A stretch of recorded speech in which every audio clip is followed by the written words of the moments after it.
Now that we know that the USS Gerald R carrier strike group is in the region, we're still picking off boats alleged to be smuggling drugs. Are we about to launch real strikes against the country and potentially enter a war with this nation? Well, Joe, I don't think, first of all, thank you for having me on again. I don't think that we deploy a carrier, into the Caribbean if we're not serious. We move that carrier from the Middle East. We need that carrier in the South China Sea. We need that carrier to deal with priority threats: China, Russia, North Korea, Iran.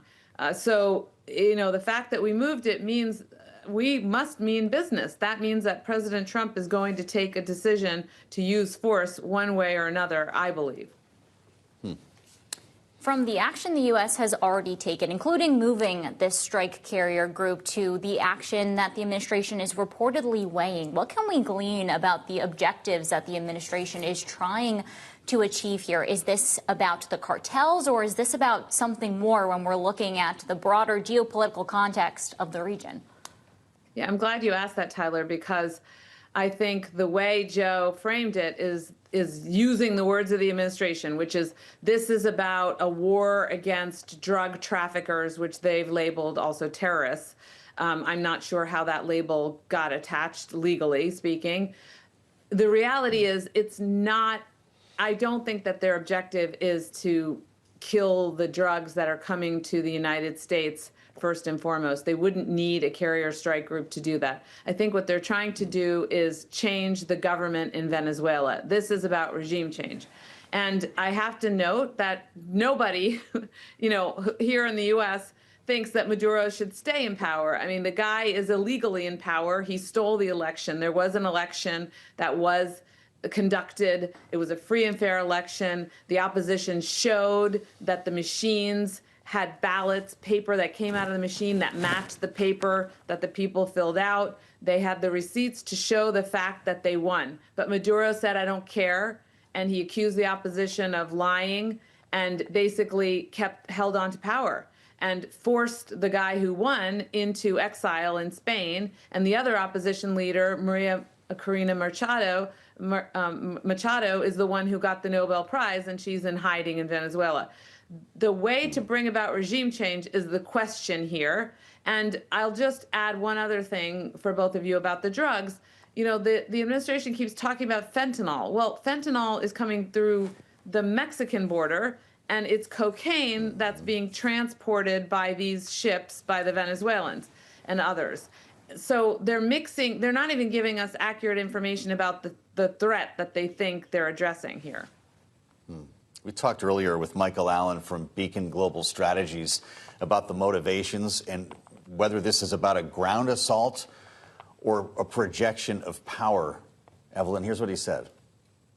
I don't think he's going to go on the ground, but then that raises the question of why do it? Because I don't think he's really going to achieve regime change by doing it, and there are not that many cartel targets. The issue here is that I don't think we've been staring at Venezuela like we do other countries and developing target sets for very long. This is a project that the intelligence community engages in. I really wonder how many targets we have to prosecute here and ultimately what happens. Of course, we all want to see Maduro go, but it's really hard to achieve those sort of aims by an air campaign alone.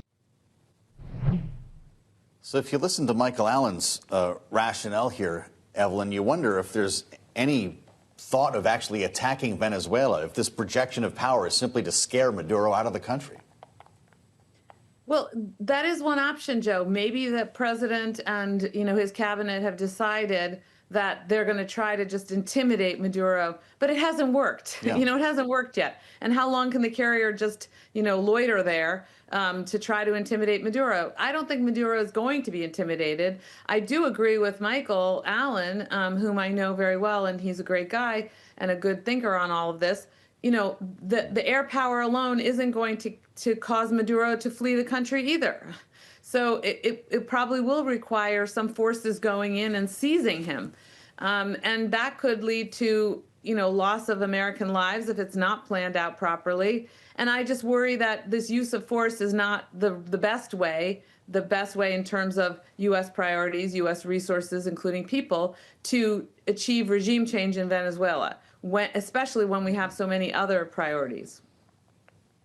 In the last 30 seconds that we have you, Evelyn, I wanted to ask you about next week when the Saudi Crown Prince, Mohammed bin Salman, will be visiting the White House. What are you watching for, as we know that these two leaders have a relatively close relationship?